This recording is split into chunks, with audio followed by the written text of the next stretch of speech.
અને આ બધા સંતોને કે આ પવિત્ર ભૂમિ પર આ સંતો આયા છે, ભૂમિને પવિત્ર કર્યો છે અને માતાજીની બળવંતી માતાજીની એવી કૃપા છે. પરમાત્મા કોઈ પણ સ્વરૂપમાં હોય, પરમાત્મા એક છે. બધા જે વાત કરે છે કે પરમાત્મા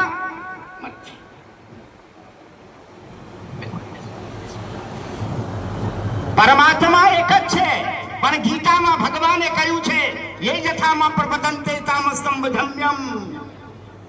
તમે ગમે તે એક સ્વરૂપમાં અને સાદી ભાષામાં આપણે કહીએ તો ત્વમેવ માતા ચ પિતા એકો બ્રહ્મ દ્વિતીયાનાસ્તિ. પરમાત્મા એક જ છે, પણ કોઈ પણ સ્વરૂપ ધારણ કરી શકે છે.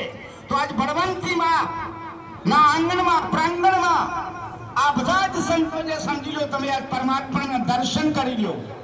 સંતને દર્શન તમે ભીત્ર નારાયણ આરામ સ્વરૂપ સિયારામ મય સબ જગ જાની કરું પ્રણામ જોર જુગ પાણી.